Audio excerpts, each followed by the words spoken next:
Hello, hello. Welcome back to the Trading Triangle. Once again, it is me and Kay. Happy Sunday, Kay. How are you doing? Happy Sunday, Sean. What's up? Happy Sunday to everybody who's watching. Yeah, it's lovely today. It's nice and sunny, not a cloud in the sky. What about over where you are?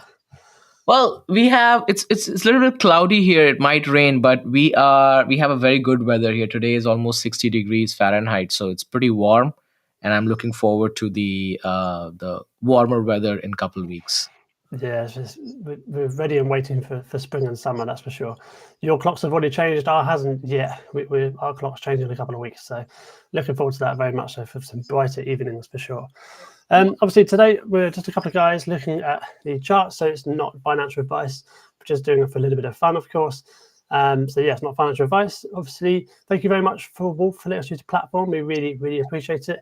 And down below, if you put your tickers in there, we can get to them a bit later on after our charts of the week. We can have a look at our charts of the week and then get through your tickers. We've had 4 already, so keep them coming. We really do appreciate the kind of comments, because obviously it gives us new ideas and new perspectives on charts as well. Should we jump into slideshow, okay? Let's do this. Awesome, right. March the 17th already. Wow, here we go. Last week. The first quarter is about to end in 2 weeks. I know, yeah. It seems crazy, doesn't it? Yeah, so obviously market overview last week, it was looking a bit red, bit kind of negative, and you can kind of see that pervade on the screen here. We've got a couple of good names, obviously. You've got NVDA there, AVGO, Broadcom. You've got AMD's not too bad as well. Netflix and Palantir as well doing pretty well, 8%. But across the board, pretty red, I would say. The only good day really was Friday, wasn't it? Before that, it was looking a bit sour. I think so. I think was it this week on Monday when we had that big downturn? Yeah, I mean, we had a couple of big downturns throughout the week. Yeah, I mean, it feels like so long ago that we had that massive drop that I think that one day felt like an entire week or so. But I think the weakness is still there. This could be an interim bounce that generally don't go down in a straight line, right? There would be bounces. So, what has changed since the sell-off on Monday? I don't know. I haven't seen anything changing. There's no policy change, so this could be just a short-term relief. But again, nobody can call those bottoms. Nobody can call the tops. So it's a waste of our time even thinking about it. No, all we can do is just give our 2 cents on the market and kind of obviously not predict things as you just mentioned, but just kind of give our thoughts on the current market sentiment and where we think some stocks could be heading potentially. But obviously, again, as I mentioned right at the beginning of this, it's not financial advice what we say. We've got a few, obviously, requests coming in. We've got Snow, MongoDB, Confluent, we've got QCOM here as well. We've got Delo, Apple, and we've got a Cliff that says, hi, guys. Hi, Cliff. How you doing? We've got VRT as well, and thoughts about Solax, please. I don't know what that is or what it is, but we can add it to the list and we can have a look at it a bit later on.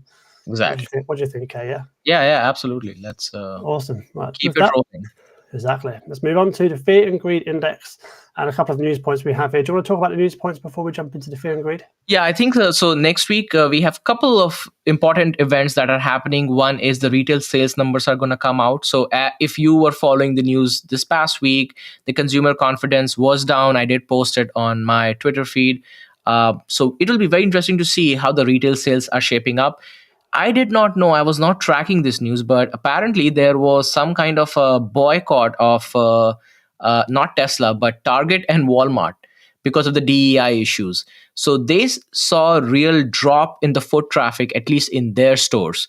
We saw the foot traffic increase in Costco and similar other brands, but it will be interesting to see how the retail is shaping, because that will tell you the consumer confidence.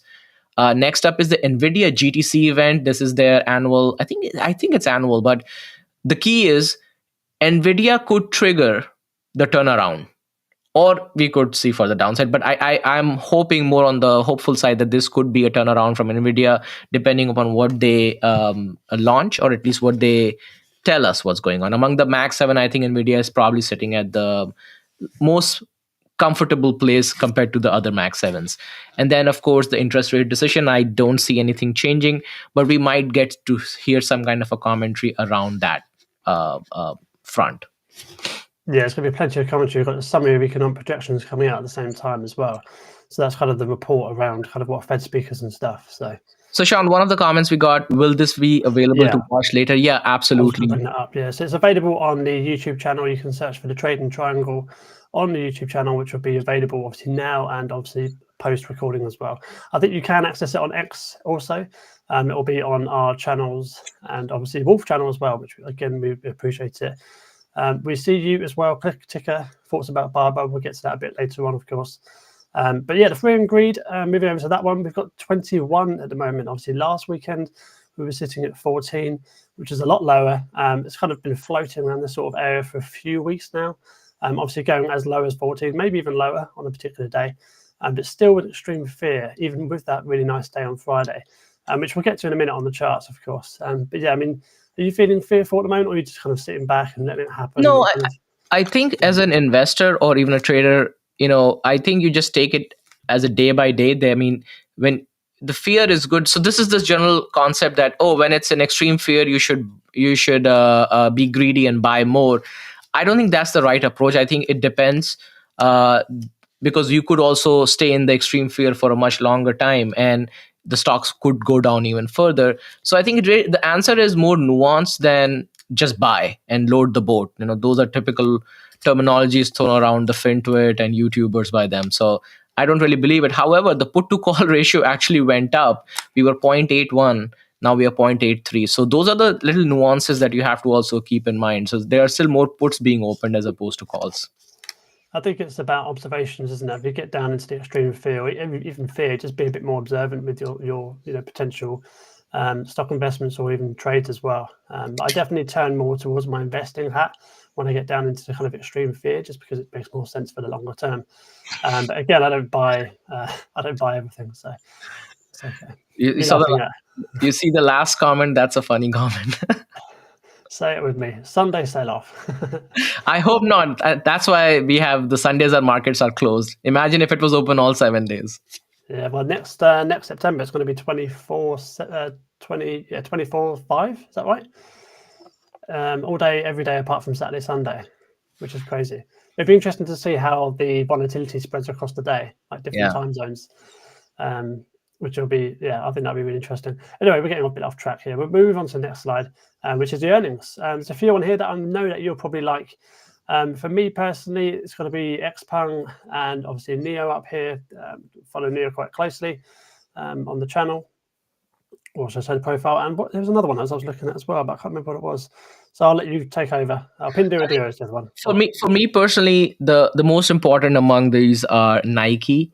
Because Nike has been in a downturn for a very long time, and with the new CEO, I really want to see what the commentary is going to be, at least coming quarters. I don't expect a complete reversal on the stock, but we would want to see how the future guidance is for Nike and what are the changes the new CEO is bringing.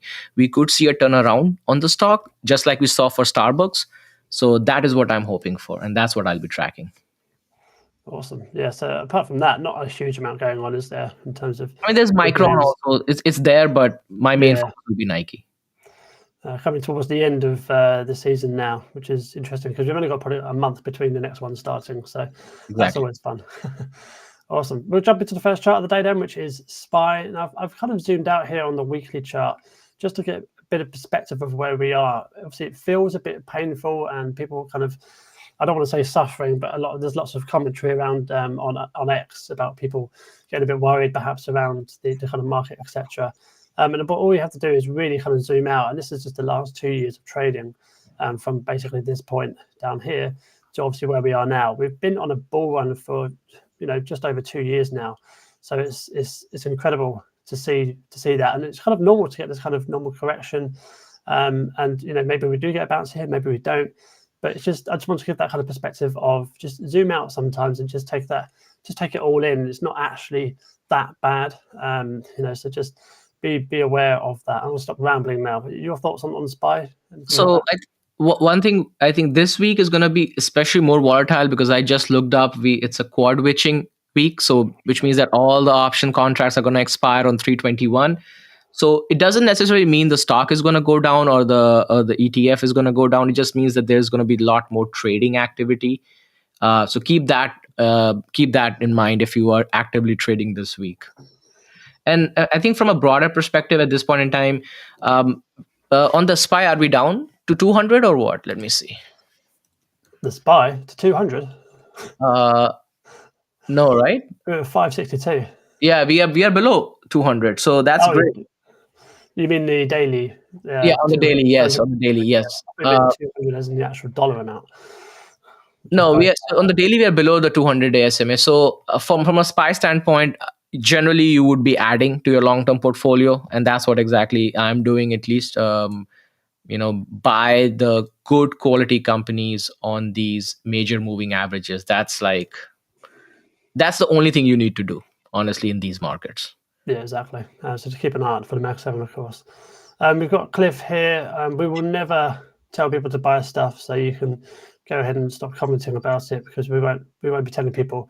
You can do that yourself on your own channel, but we're not going to do that here, unfortunately. Sorry, Cliff. That's not what we're about. We'll move on to the QQQ chart very quickly. So we've got this one, a little bit more support around this area. This is the zone I've had drawn for a number of weeks now. Yes, we dropped right down below it, which I did mention last week could happen, because obviously my charts aren't gospel. But we kind of taken that area back a little bit on Friday. So it just shows that this area is of interest for most people as a trader, as an investor. So we've got this volume here as well, but this could actually act as resistance. So just be aware of kind of how you're trading that. And of course, we are still below the 50 moving average on there. Any thoughts there, Kay? No, I think similar comments about the SPY. This will be more volatile depending upon how the Max 7 performs this week. Yeah, so definitely it's going to be an interesting week, especially with all the news and obviously with the NVIDIA event that you mentioned as well. But Wednesday is the day, just to be careful with your trading, of course. It can be high volatile around 7 o'clock here in the UK. Actually, no, because the time hasn't changed. It'll be 6 o'clock. Don't know what that is there. So that must be what, 2 p.m. where you are? Yeah. Yeah, so just be careful, 2 p.m. in Eastern time. So yeah, we'll move on, I guess, from QQQ to my first chart of the day, which is my pick of the week, and that is Uber. I had a comment on this earlier on my channel, which is quite timely, because they asked me to cover it, and of course I'm covering it now. I like it here because on the left side, this left side of the screen is the daily chart, and on the right side you've got the weekly chart, and we've got a bit of support here, but I will turn our attention quickly to the weekly chart. We've got obviously a low set here in July of last year, and then a bit of a higher low, like a section of higher lows, should we say, kind of the end of 2024. And then another higher low here, kind of set in probably about February or so, but just maybe setting another higher low here. So basically, it's trending up in the right direction. So we'll see how that goes this week. But I like it for support on the daily as well. So we've got the 200 moving average coming through, which is the red line. And again, the 50 moving average, which is again coming through for the daily. So there's lots of support here in terms of the moving averages. Now, of course, it can just come back down and challenge the trend line again. And that's to be expected. It can happen. But I just wanted to make people aware that maybe this is an interesting point for Uber going forward. And that's why I picked it for the week, because obviously it's a shorter term potential trade. But yeah, what are your thoughts on this one, Kay? Well, if you follow my channel, you know that Uber is my top 5 stocks for this year, right? And I am more looking Uber from a more asymmetrical bet, which is a more position and a swing trade.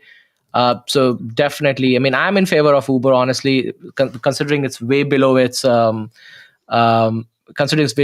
fair price. So if you want to check it out from a long-term investing standpoint or swing trading, definitely check out the video that I posted on Uber on my channel.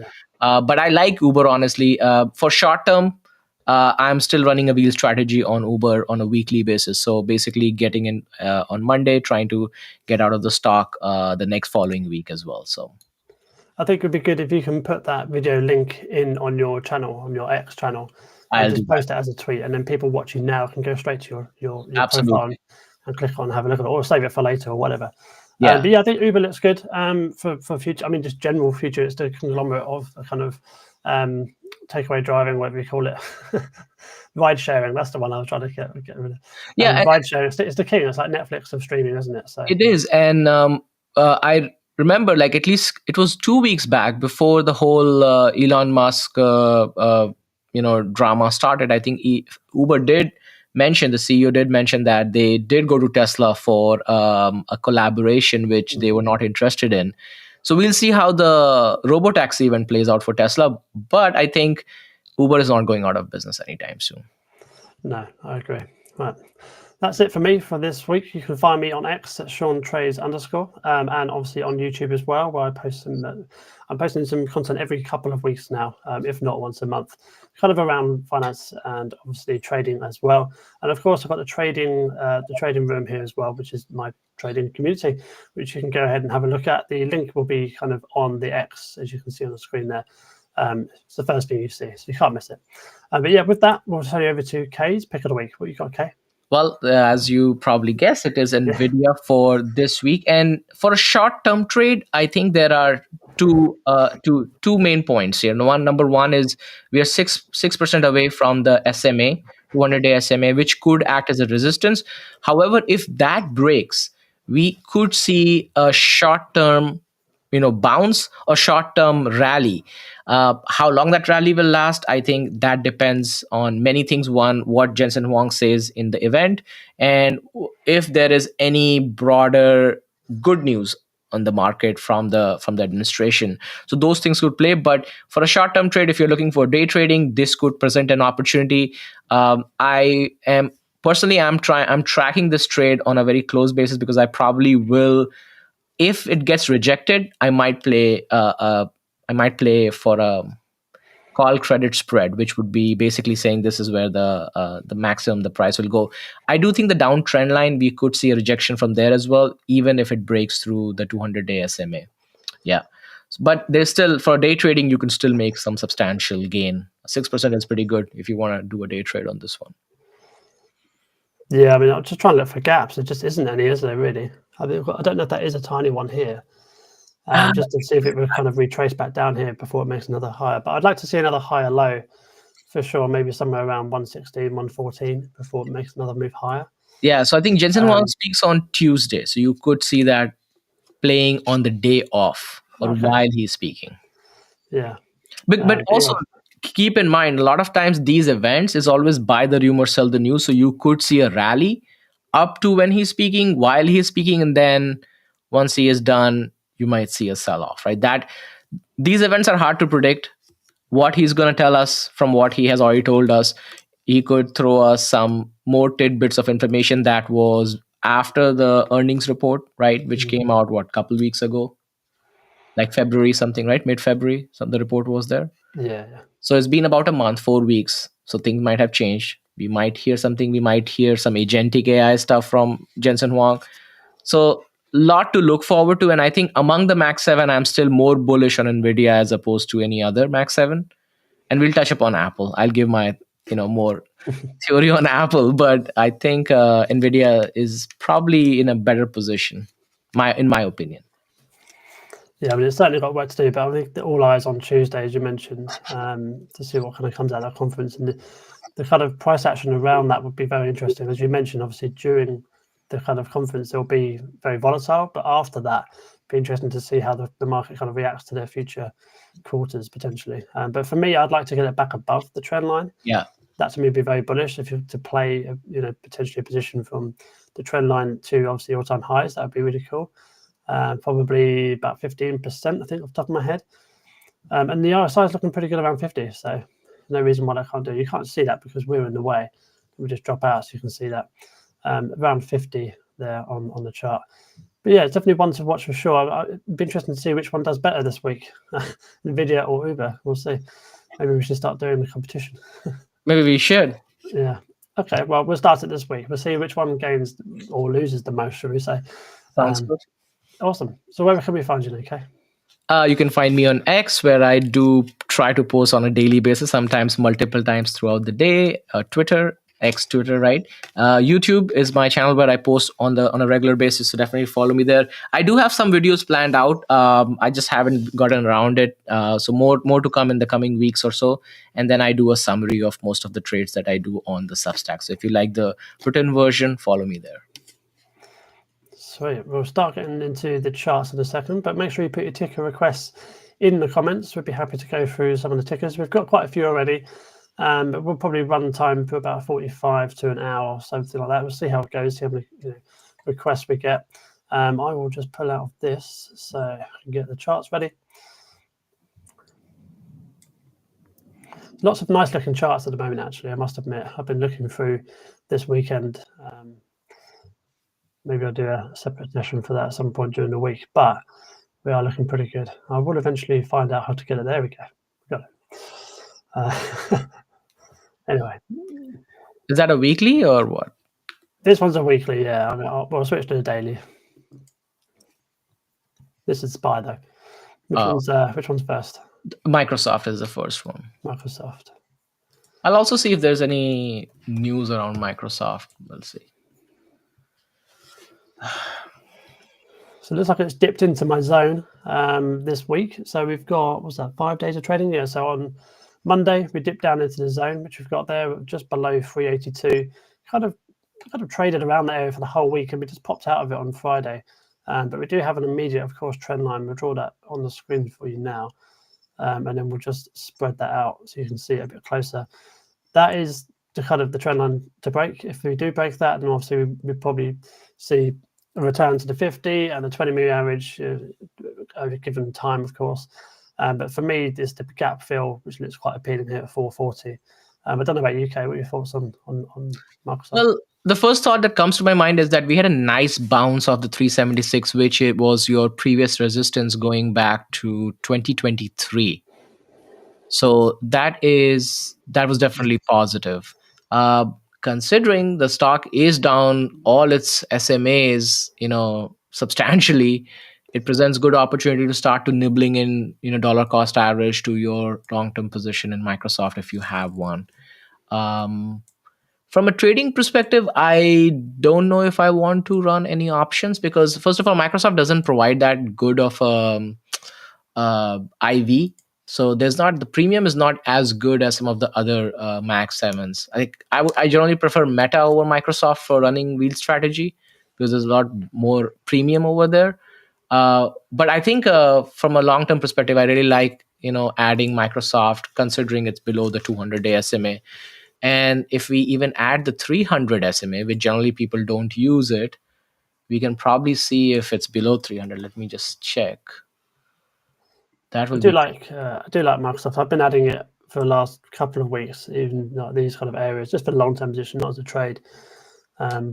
It's below 300 SMA also, by the way. Really? Wow. Yeah. So you're getting a pretty good deal, I would say. And this is the weekly chart as well. It just hasn't moved really since basically the turn of 2024 year, 2023 to 24. The turn of the year there. We're back trading at those levels. Now, I don't know what the PE ratio is looking like, Kay, but it must be maybe in its 30s or something like that. I can tell you the PE, the forward PE is 29. So it's really not that bad actually for buying a quality company like Microsoft. The PE is pretty good.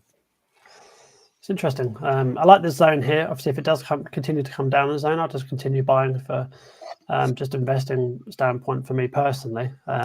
Trading wise, yeah, I'm a bit like you. I don't really trade Microsoft too much. It's not exciting enough, I think, in terms of one other point I just want to make on the dollar cost average. So, for example, let's say you dollar cost average at 380. It doesn't make sense for you to add another round at 370 because the average is not enough. You want it to fall further to add and actually take benefit of the downturn. So that's why when you're doing dollar cost average, look at the levels that you really want to add and take those bigger gaps when you're adding new tranches, because otherwise it doesn't make any sense. You added at 380, then you added 370, then 360. Maybe don't add at 370, add at 360. So at least when you do 360, 380, your average comes out to be 370, right? Yeah. Nice. I like that. All right, what's next? Next is Snowflake, another top 5 of my 2025, which is... Well, I'll let you kick this one off then. Well, so... This is the weekly chart, by the way. It's the weekly chart. Okay, so I am looking at, on my side on the daily chart, there was a gap up back in 2024 November. This one. Yeah, that's the gap. And this we got a bounce in the last 3 days, 4 days from the top of that. It filled the gap a little bit and then we bounced off. There is still a downtrend line that is coming down, which is still concerning because we haven't really seen much strength in snow lately. But that also is due to the fact that we had a broader downturn and the economic policies. By the way, let me see where the earnings are coming up. Earnings are coming up on 5/22, so we have about 2 months from now. So we don't have any specific catalyst for snow, unless somebody knows they can put it on the chat. But I don't know if we will have any major swings. We could trade sideways throughout until we get a next catalyst. But what I just saw on the news that Snowflake is in discussion with Google for AI deal. So that if that goes through or there's an announcement, we could see a spike up going back to the earlier highs. And also, there is another gap up at between the levels of 193 and 211. So that gap down was created back in February of 2024, which was never filled. So about an year. So you saw two major gaps. What level was that? That was 193 to 211. So 211's up here. So that's another gap there, the second green line. So when we had the gap down, probably that was the earnings. We had a gap down in February, and then we saw a continuous downtrend going all the way to the $100, $105, $106 mark. And then we started seeing a little bit uptrend. Then the earnings report came out. It was pretty good earnings back in November. We saw a gap up. And then the stock has been kind of consolidating in this barcode fashion. But I think this deal, that could be a catalyst for the next uptrend. Otherwise, we might still see sideways trading for the Snowflake, maybe trying to fill that gap that we just created. It's an interesting one. Is it one of those that kind of people should be looking, well, not should be, but could be looking at for their long-term portfolios? Is that? So, I mean, depends on how you want to. It was a very popular SaaS company, at least for the retail traders. When it came out, IPO'd, retail traders were buying like hands over fist, right? Yeah. When you look at the fundamentals of the company, I mean, you will be paying a forward PE of what, 135? So if you are a true value investor, this stock might not be the one for you. However, this is a growth company. So there's always that pull and push between the type of investing that you are doing. Some people would be completely okay paying 135. Some people would not be paying. So there's no right answer here. This level was quite interesting here around kind of 146, 145. Let's get a bigger line in there. Oh, why is everything green? Just because you got lots of buying from this area and it went on for quite some time. And then again, a little bit of a pop here. And obviously during this candle as well would have been a bit of buying. So this area that we're sitting at now might be of interest, but I would like it to come back down towards the trend line a bit more personally. But yeah, this is the weekly chart. So if we dive into the daily, then an even bit more detail of that kind of zone there is the 200 moving average as well. So yeah, things are getting a bit tasty there for Snowflake. I better write that one down before I forget to write it down. What's next, okay? Next up is MongoDB. MDB. Yeah. This one dropped off recently. I remember. Yeah, there we go. Must have been an earnings report down here. Must be poor guidance, I imagine. 3.5. No, they beat the top and bottom line. Let me see what happened. Yeah, guidance must be bad. Has to be. Yeah,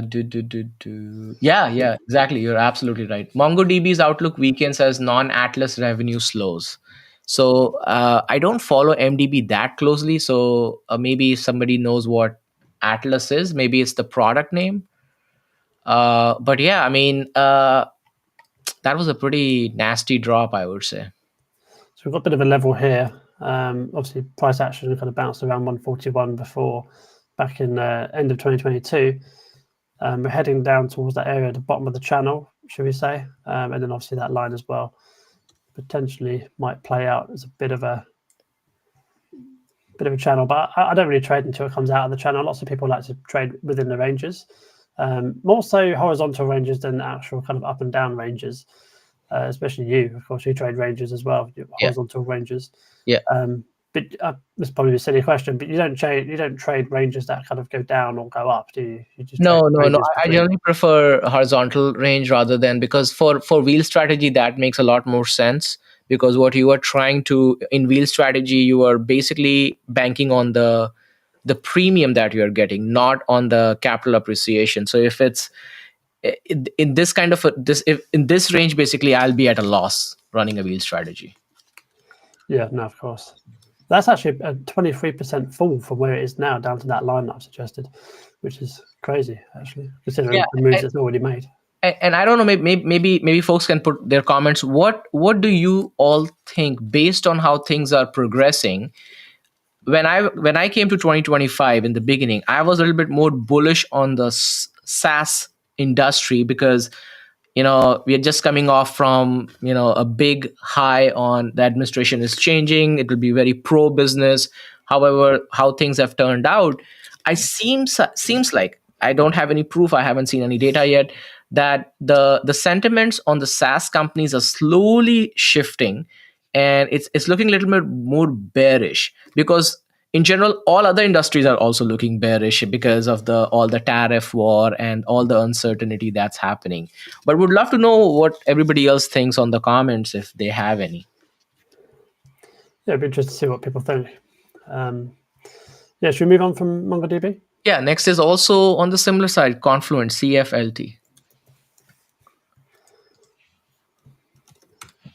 So this is one we've looked at before, for sure. We've definitely looked at it there, and perhaps that didn't quite play out as we spoke about. Maybe come back down for the retest and make a move higher, but that didn't happen at all. We're now playing around the 200 moving average. We dip down below, punch back straight back up, and then come dip down below again, and now we're kind of back above it. The 200 moving averages, or any moving average really, doesn't always act as a complete resistance or support. It often plays around that sort of area. Wouldn't you agree there, Kay? I agree, and the last candle was still pretty weak, I would say. Yeah, it tried to push above, and then I think the sellers probably push it down back on the last day. We did get the last news about Confluent was we got an upgrade by UBS, but that was back in 26th February. So I think a decent amount of time has passed since then. One thing I would say is the volume has got a bit higher since the earnings, so people may be turning their eyes more towards this name. Could be a bit of a flat volume here, and then earnings happened. Obviously, a big spike on the day, which is always the case with earnings reports. But generally, it's almost double the amount of volume that's happened before. So maybe people are looking more towards Confluent. I think I'll write it down. I don't even know what they do, to be honest, but I'll write it down and have a look. So Confluent is basically it's, let me see. It's a SaaS company, but they are managed native self-managed software connects. So it connects for existing application and IT and cloud infrastructure. Okay, so it's on brand then with the rest of the. So the 200 has a lot of volume at these levels. So there's definitely a lot more trading happening. The point of control, I would say, will be around the $29 mark. So we could see a push up there. But again, that doesn't mean that we will continue the trend up or down. It just means there's a lot of trading happening at these levels. The next big volume shelf on the downtrend would be around the 1887 to 2065. That's what. So there's a lot of trading happening there as well. Because if we break this level, there's not much volume shelf. It's a bit of a range, as we can see here. Interesting to see if it can break out of it anytime soon. But you've got a lot of volume shelf here as well, as you can see on the screen. Exactly. About 22-ish. So that could be a point of interest for people. If not, we might see back down to 18, as you mentioned. And the interesting part, if you are into option selling, Confluent might not be the best one, because they only have monthly options. They don't do weekly options. So that's too long of a time frame to be running options on if you like to run weekly options. All right, let's move on to the next one. It's another, it's Qualcomm.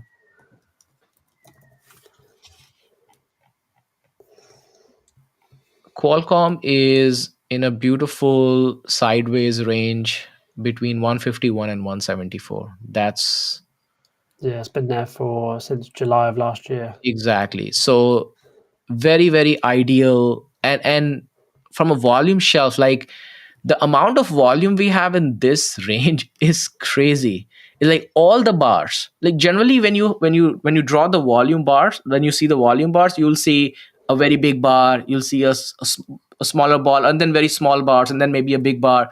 In this one, all the bars are pretty much almost at the same level as the point of confluence, right? POC. So crazy how much trading is happening in this range. This is one of the ideal stocks for weekly options, like running the wheel strategy, and you get a decent amount of premium on Qualcomm as well. So I like personally Qualcomm. I run wheel strategy on it a lot.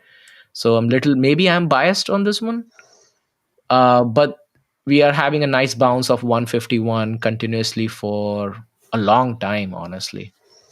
Yeah, it's a range bound stock. You could, I guess, there's a potential for it to play it back to the top of the range. But for me personally, I'm a bit more of a breakout trader, of course, as you know. Yeah, this is not a But stock for you. You're trading. no, unless it gets above this area and it comes back down and retests it. But until that happens, I'm not bothered. But also downside as well. I mean, people always say, "But Sean, you're so bullish." I am, yeah, but that's generally what I look for. But you can also play it downwards. So come down, and come back to retest that level, and then come back down after that. But I just don't normally do that. I'm a bit more of a bullish mindset. It's just who I am, I guess. Right, Yeah. who's next? Next up is I've never heard of this. It's called DLO. What Oh, is D-Lo, yeah, D-Local. Don't you know know? what they do, but I've heard the name before. People really, really into this Okay. in the last couple of years. So But look at that, big drop off. this is I can tell you, DLocal Limited operates a payment processing platform worldwide. The company offers pay-in solution, which the business and get paid for their local products and services through various payment methods. Okay. Okay. So this is a $2.46 billion market cap. Um, yeah, interesting. Short interest is not that much, 5.65.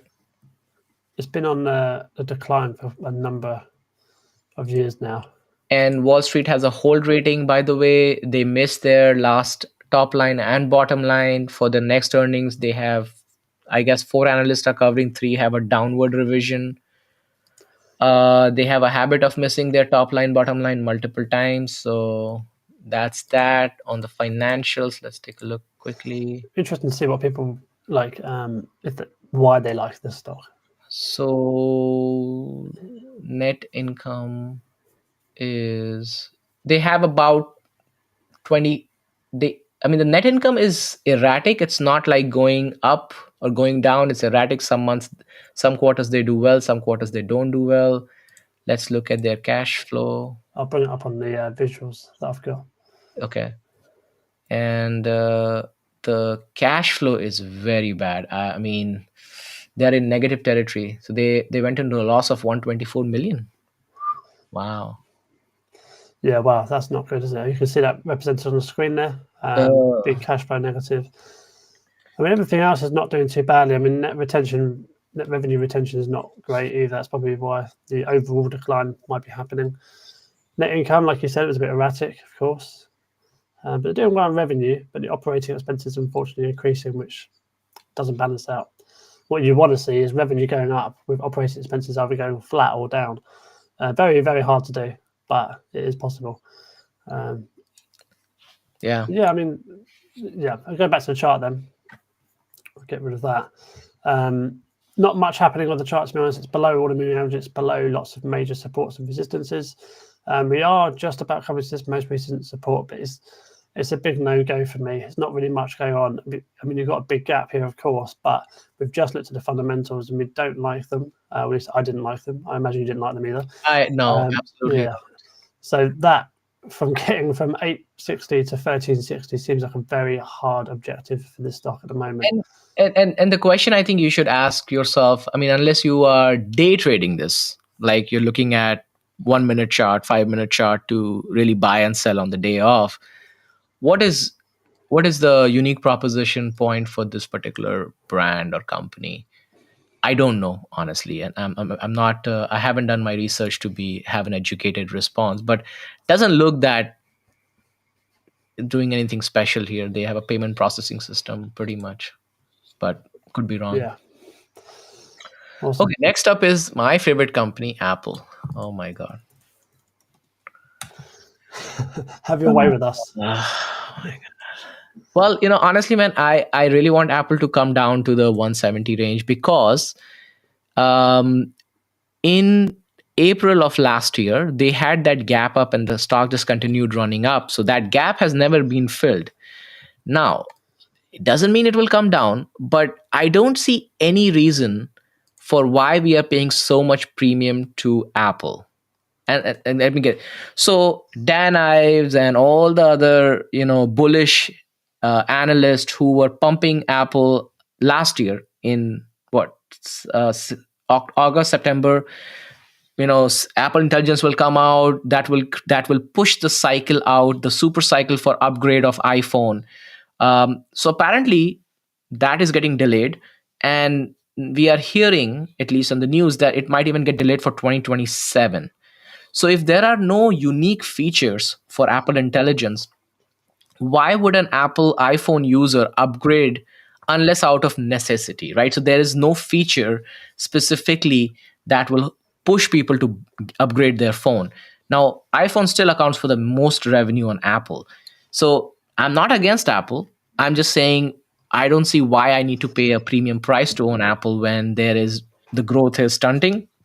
Yeah. And there's no new product that's actually sticking. And this is the first time that has happened. Sorry to cut you off. This is the first time that has happened that Apple actually promised something.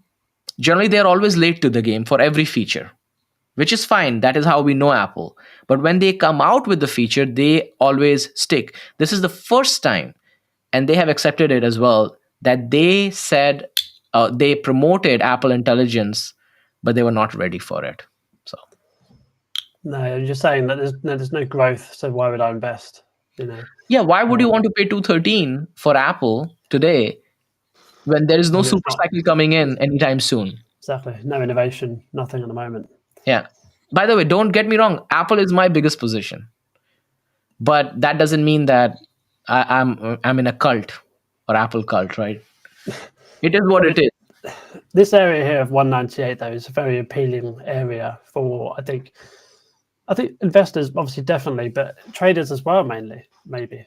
I know you're talking about the 170 area. It's coming back down to the weekly 200 moving average, which is, for me, a touch dramatic, maybe. But I think this 198 area will see a bit of a bounce, just because of the couple of resistance points here and the bounce we had here before in August of last year, that dramatic Monday. So this is like a typical breakout trade, should we say, but on a longer time scale, of course.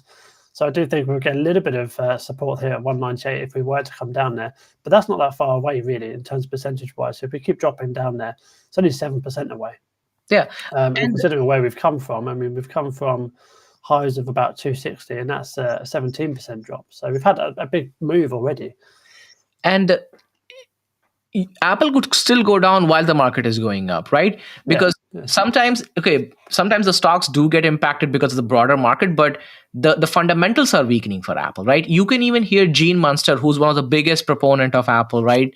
Even he's saying there's, we need to be careful. Super cycle might not come this year. There is zero difference. I own an iPhone 14, right? There's no difference between 15 and 16, and there will be no difference between the 17. So why would I want to upgrade when there is really no real difference? Your camera got better. Well, who cares? I was thinking about that earlier, actually. I mean, I've got my phone sat here right now. But it's perfect. I love it. It's so good. I mean, it's a 14. There's nothing. Yeah, you and I have 14. I don't feel like I need a new phone for a couple of years. Exactly. And with the economic with the consumer sentiment also souring, keep in mind, Apple is a consumer product. Consumer might not want to spend that money when the eggs are still expensive.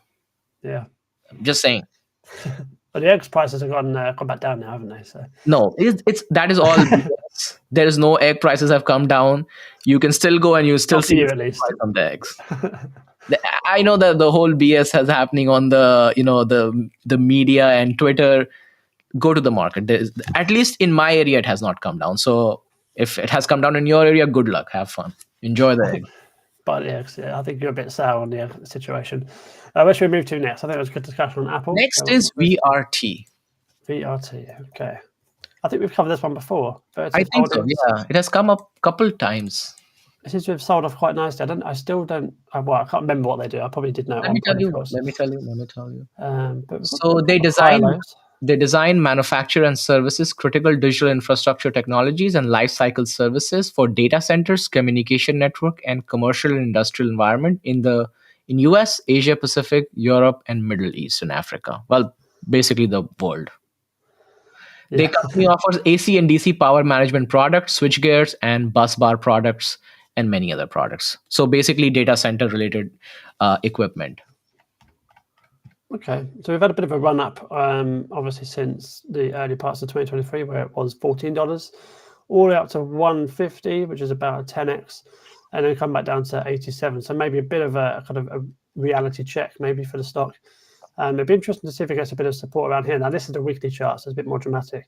We had a bit of a low here set on that August, as we mentioned with Apple, and then a higher low on September, and might have just had a bit of a higher low here. But we've got so much volume here on the right side, so maybe it's just trying to hold on to that volume a little bit. But in terms of a weekly chart, I wouldn't jump in here anytime soon, just because it doesn't look great for setup wise. Maybe if we jump into daily, we might see something different. No, not really. No, not really. We still have that. So the 87.45 where it ended, it's pretty much, I felt like it lost steam at that point in time, and we could continue to see downward because the volume also is a little bit lower on that compared to the levels of 75 going to 83. So I would look for a 78, 89 as our support level. That was a resistance prior. So that would be your first support if it loses. I mean, 78, 50, somewhere over there, depending on how closely you want to draw the line. But that would be your absolute support. If it breaks, you could see further downtrend on this one. So you'd be looking for a bit of a higher low almost. Yeah. That kind of area. Yeah.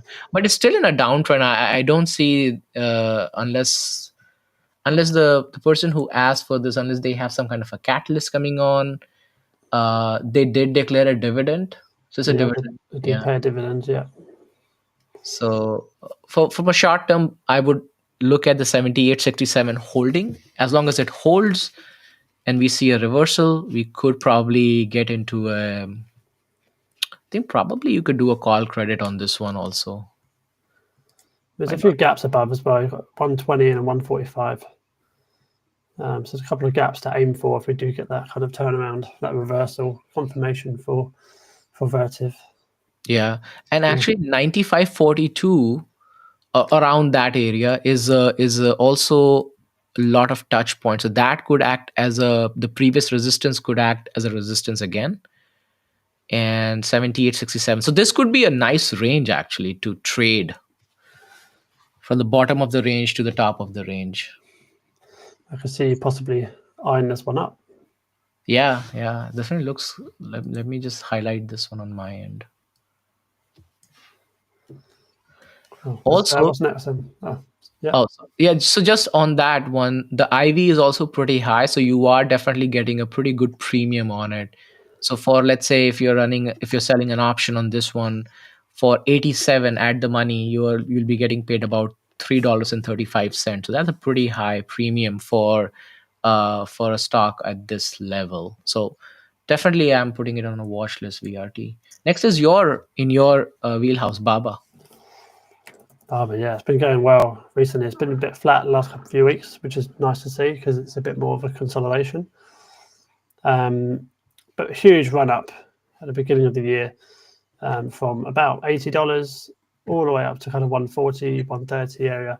We're just kind of calming down a bit. Perhaps we have a bit of a wedge kind of happening now. I haven't actually looked into this one for a couple of weeks, to be fair. But maybe something like that. And then the bottom of obviously coming through there.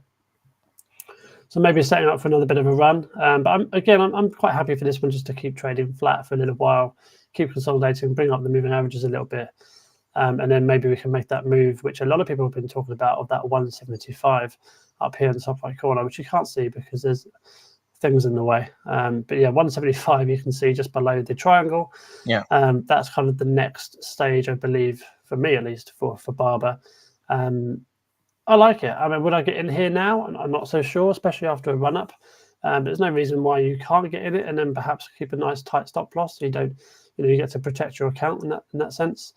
But I mean, it's run up 74% to where it is now, so it's been already quite a large run. It doesn't mean to say, of course, it doesn't keep running. We've seen it with Palantir, we've seen it with SoFi in the past. Runners run, and that's kind of how you trade them in and around that area. But I would advise with a stop loss that's quite tight if you were to jump into this anytime soon. Any thoughts on Barber K or not? No, I think overall the sentiment in the market is that the outside US markets are performing way better than the US markets, and I think that is also fueling a lot more run on Baba and other Chinese companies, I guess. 100%. Next up is Tesla. And we've got AbbVie, and then we'll call it there because I want to go watch the rest of the football. Yeah, so Sean does not want to talk about stocks today enough. Plus we don't have any more ticker requests, so that's Sean. Lucky you. I know, it's meant to be. I mean, we are losing 2-0, so it's not great, but still. Tesla, I mean, it's been pretty good actually. I mean, I spoke about this a bit earlier on the X profile. It's come back down to this gap fill of 120, filled it for a couple of days, and then pumped up after that a little bit, back into the zone of interest that I've had for the last few weeks, in between 245 and 263. But there's just so much noise around Elon and kind of the vehicles. Are they selling? Are they delivering? Are they not delivering? Which areas are they delivering them in? Is China falling through? Is US now being impacted by Elon and all that kind of stuff? Are they starting to turn to Lucid, to Rivian, to Ford, etc.? So there's just so much noise around this at the moment. It's a bit more of a day trading stock. If you can manage that, then well done. But it's a bit more of a day trading stock than it is a long-term stock at the moment. I mean, these prices, I'll keep going for a second. These prices are very appealing for a long-term investor because it's come down from highs all the way down to now for about 50% fall off. So that's quite a dramatic fall, and I think it's one of the highest in Mag 7 for the year to date. But yeah, I mean, it's appealing here. There's no reason why you can't add here for a longer term, but it's a mess. What are your thoughts, Kay? Well, I think we can all agree it's a mess, right? Among the Mag 7, and I posted this, did I post on X or somewhere else? So among the Mag 7, if you actually step back, we're not a cult member here, right? So if you step back for a second, all the Mag 7, except Tesla, they have a net income of tens of billions of dollars. Apple is, I think, somewhere in the 90, Google is in 100, I think Amazon is in the 60s, same with Meta, NVDA is in, I don't know, 50, 60, something like that. Our friend Tesla is $7 billion in net income. Okay, great. Because Tesla mostly sells on the vision. And here's a problem with that, right? So there's only so much, till Elon was busy selling the vision, it made a lot more sense. The problem now is that Elon has put himself in a spot or a spotlight that where people are actually looking and protesting against the vehicle. Even if you're neutral and you have nothing to do with being on one side or the other side, that may push some customers away, right? They don't want their new vehicle to be keyed in because some crazy person is upset about Tesla and Elon. And I don't know if you guys followed the latest news. Even Tesla wrote a letter to the White House saying the tariffs are not going to help Tesla because we cannot produce or source all products in the United States. So even Tesla is coming out and kind of saying the same thing that other businesses are saying.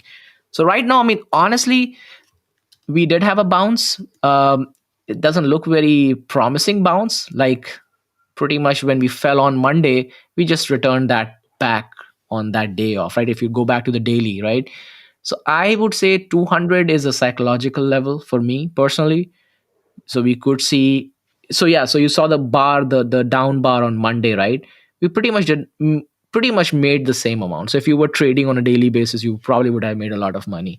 Long-term investor, like, I mean, I already have a lot of exposure on Tesla, so I'm not adding at these levels unless we see really good discount, maybe breaking to the 185s, maybe below that. Sounds crazy, but it sounded crazy coming down 50% from the all-time highs too. Yeah, I think one thing I would add there, that this candle we've just set for the weekly does, I mean, I really like this type of candle. I know it's a bit of a strange thing to say after everything I've just said, possibly a bit negative to Tesla, but just as a candle observation, it's a very large hammer candle. So price action came all the way down, basically 20% down. No, hang on, 240, yeah, something like that. All the way down and pushed all the way back up again. And then it's not green, but it's basically green because of how much it's moved. I know there's obviously very large candles on here, but the nature of the candle itself is very, very appealing. And coming back into this zone of 245, which I started my discussion of, 245 to 263, I mean, again, that's quite nice to see. So theoretically, from trading 101, it should go up, but obviously it's Tesla, so it will do whatever it does. And Will A says, of course, the hammer is massive. And I think he's talking about the chart, nothing else. But yeah, I mean, Tesla is an interesting one. We'll see how the news impacts it this week as well. There's some really cool projections on Wednesday. One thing I'll add, if you follow Dan Ives, the guy who wears all the colorful suits, even he finally admits that Tesla is a story for 6 to 12 months, 18 months. But short term, we may see pain. So finally, even they are changing their tune. And that's exactly the point, right? I mean, short term, we could see a lot more pain. The point is how, and I think there are two key things that we all have to follow if you trade Tesla, if you are an investor in Tesla: the delivery numbers, and take your emotions out. We see the Elon Musk's fans and cult members always pushing Tesla is the greatest company on planet Earth and blah, blah, blah. All that is great. I like the story. I want Tesla to go up, honestly, because it's good for my portfolio. But the numbers, how is it really impacting? We can say, okay, because of the Model Y refresh, that's one. And number two, the robo-taxi event. I think that is going to be the key event for Tesla. If they flounder that event, man, I'm telling you, I don't know what's going to happen with Tesla at that point in time. That has to be spot on, executed to perfection. That's the only thing that will turn around the story here. Yeah, I think you've ended up well there for Tesla. Should we move on to the last one of the day? Yep. NVDA. Now, I don't really trade this one or look at this one ever, but I know it's a dividend-paying company. I know lots of people love it. But I love AbbVie. It's in my long-term portfolio, and man, this is a beast of a stock when it comes to dividend investing. Wow, look at that. Yeah, it's a beast of a stock. I mean, I think most dividend investors, if you talk to them, they have probably owned AbbVie at some point in time, if they have, or they may still own it. It's a beast of a stock. So since the COVID drop, which I know is a bit more of a dramatic outlook, but since that, it's up 233%. Yeah. So even for a dividend stock, that's pretty impressive. Yeah, and their dividend rate is also pretty amazing, right? Their forward dividend yield is 3.10%. Yeah. So you are getting basically $6.56 for the year on each stock that you own. So it's pretty good dividend-wise. It's a beast of a stock. I mean, I don't. Not much to add.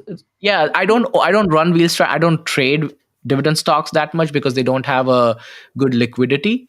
But from a long-term investing standpoint, I tend to add AbbVie on a regular basis, I would say. Yeah, I've got nothing to add to this one, just because it's not, like you said, it's not a trading stock too much because liquidity. It's not really, it doesn't move as fast as I would like some stocks to be. The smaller caps, of course. But yeah, I've got nothing really much to add. I mean, it's a bit toppy now, but it doesn't really matter really because RSI, yeah, it's a bit high. Yeah, it's coming down a bit, but it's not a divergence or anything like that. So yeah, I don't know what to add to that. Nothing. No, I think that makes you said it right. Yeah, I mean, from a trading standpoint, doesn't make any sense to trade this one. You get better option better return on investment on other tickers. But again, as a dividend company, it's a beast of a company. There is not much to add. Exactly right. And with that, obviously, thank you very much for all of your comments and all of your requests, kind of with the stocks, etc. We really do appreciate it. It's been a really good session, I think. I've written down a few names. I've got a couple of video ideas as well, which is always good to have. I'm going to go enjoy the rest of the football now. But we thank you very much for joining us. Obviously, I think I've already said that. And obviously, thank you to Wolf as well for letting us use the platform. We really do appreciate it. We love to do it. We love to have a look at charts, of course, and give our perspectives, etc. Anything to add here, Kay, to close us out? You summed it very nicely. I wish everybody enjoy the week, have a safe week, and have fun trading. Yeah, trade safe, and watch out for Wednesday. It's going to be a volatile day. A couple of hours before market close. Yeah, take care, everyone. We'll see